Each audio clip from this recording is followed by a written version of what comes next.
Mesdames et messieurs, c'est très chaud sur la côte d'Ivoire. L'heure est grave sur la côte d'Ivoire. L'heure est grave sur monsieur Alassane Dramane Ouattara.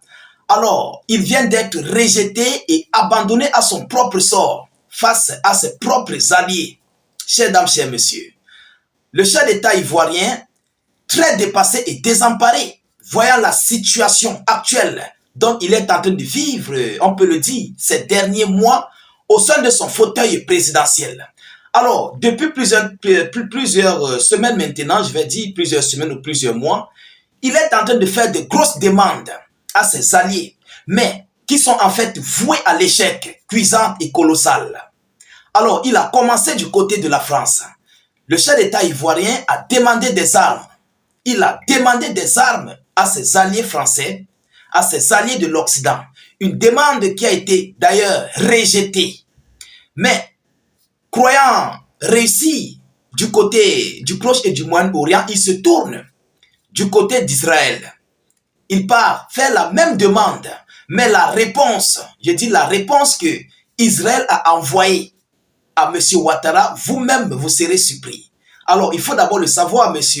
Benjamin Netanyahu est l'un des alliés principaux.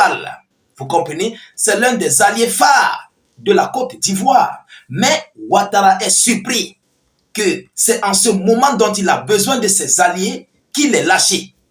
Alors, Israël a répondu à la demande d'armes. En tout état de cause, la Côte d'Ivoire n'est pas en conflit avec qui que ce soit. Alors, ses alliés s'inquiètent en fait. Mais voyons voir ce que Israël nous dit par rapport à cette grosse demande que Ouattara vient de faire. Le régime ivoirien vient de faire du côté d'Israël. Avant de continuer, rassurez-vous de mettre suffisamment de j'aime pour sécuriser la vidéoconférence. Mettez beaucoup de j'aime. N'hésitez pas de partager cette vidéo partout à travers le monde. Mettez beaucoup de commentaires, je vous en prie. Alors, ceux qui ne sont pas encore abonnés, abonnez-vous à nos différents canaux et surtout activez les cloches de notification pour ne plus rater nos prochaines émissions. Cela nous permet en fait ici à ce que vous soyez notifiés et avertis lorsque nous allons publier les vidéos. Notre but, c'est d'informer le million de personnes. C'est très important. C'est ça en fait notre objectif. Nous publions des informations vérifiées et vérifiables. Vous comprenez? Donc, n'ayez pas peur des informations bien des actualités. Tout est vérifié. Mesdames et messieurs, que dit Israël par rapport à cette grosse demande que la Côte d'Ivoire vient de faire, donc une demande d'armes? Et vous savez, nous savons tous que M. Ouattara finance, mais ce sont ses alliés qui financent, donc lui, il donne en fait des armes au terreau sur les zones frontalières face aux pays de l'AES. Alors, qu'est-ce que Israël nous dit, mesdames et messieurs? Le régime Ouattara perd un allié militaire phare. Israël met la Côte d'Ivoire à la diète. À la diète, Israël. Personne ne s'attendait. Vous comprenez? Avant la Côte d'Ivoire, je l'ai bien dit, il a demandé à la France. La France a rejeté cette demande d'armes. Comment tu prépares les élections et tu demandes les armes?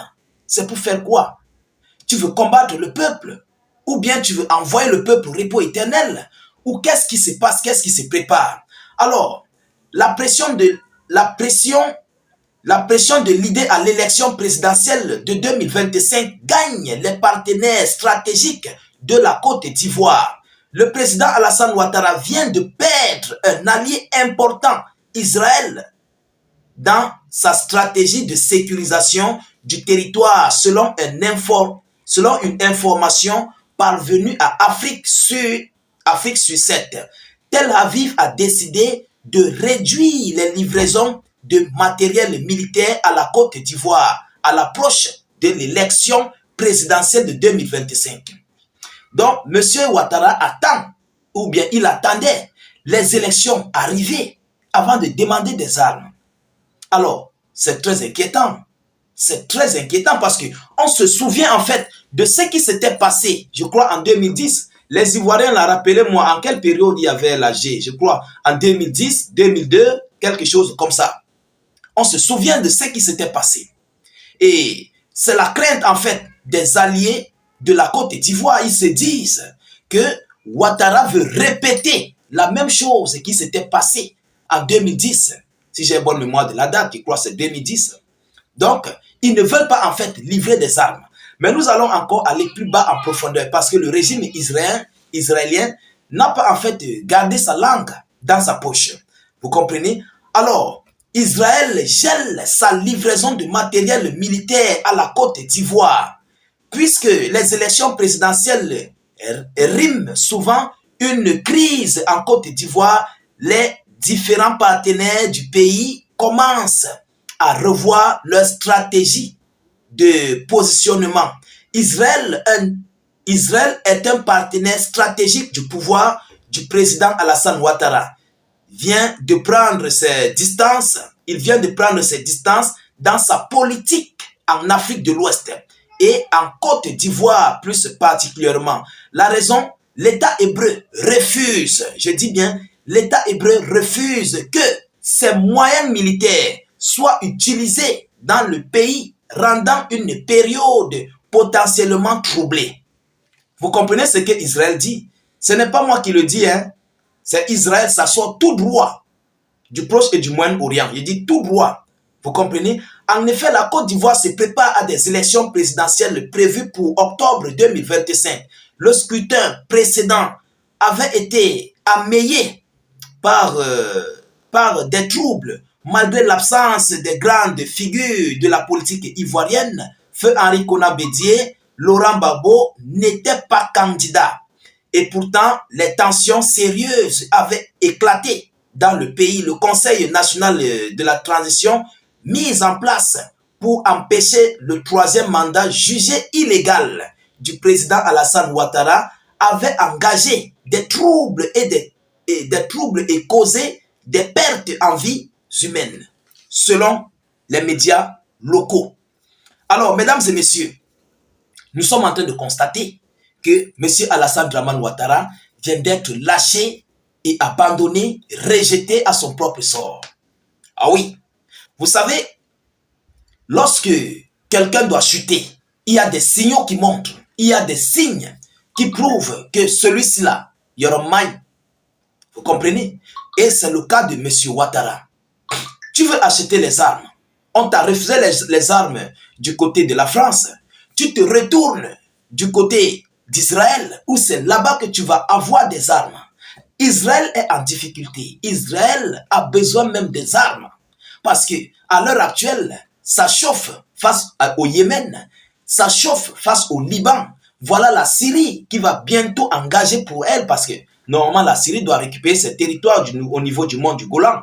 Que les territoires qui ont été récupérés, qui ont été pris par Israël. Normalement, Israël s'attend à un combat. Alors, ça chauffe du côté de la Palestine. Alors, sans compter aussi des missiles qui survolent entre Israël et l'Iran. Vous comprenez? Donc, et Israël se soucie d'abord de sa part de conflit qu'il possède au niveau du Proche et du Moyen-Orient. Non seulement ça, Israël craint, Israël a peur que ses armes soient retrouvées entre les mains des terreaux au niveau des pays du Sahel. Voilà en fait la grosse inquiétude.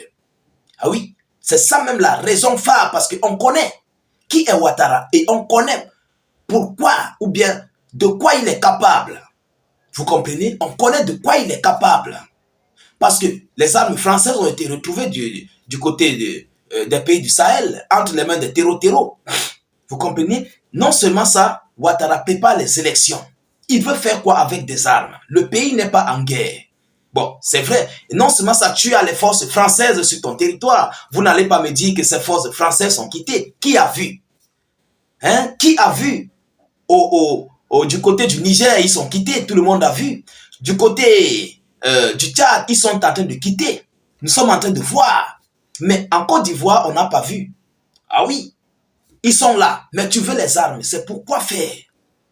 Mesdames, mesdemoiselles et messieurs, c'est très chaud entre Ouattara et ses alliés de l'Europe, du Proche, du Moyen-Orient et partout à travers le monde. Ah oui, nous continuons de suivre cette actualité le plus près que possible. Nous ne manquerons pas de vous tenir informés de ce qui s'est passé, de ce qui se passe, de ce qui va se passer. Et continuez de vous abonner, activez la cloche de notification pour ne plus rater nos prochaines émissions. N'hésitez non plus, s'il vous plaît, à mettre suffisamment d'avis en commentaire. Même si vous n'avez rien à écrire, vous pouvez écrire « Salut état d'urgence » ou encore « Vive la paix dans le monde ». Je vous reviens tout à l'heure pour une prochaine série d'actualités. Soyez encore salués une fois de plus. Ciao, ciao.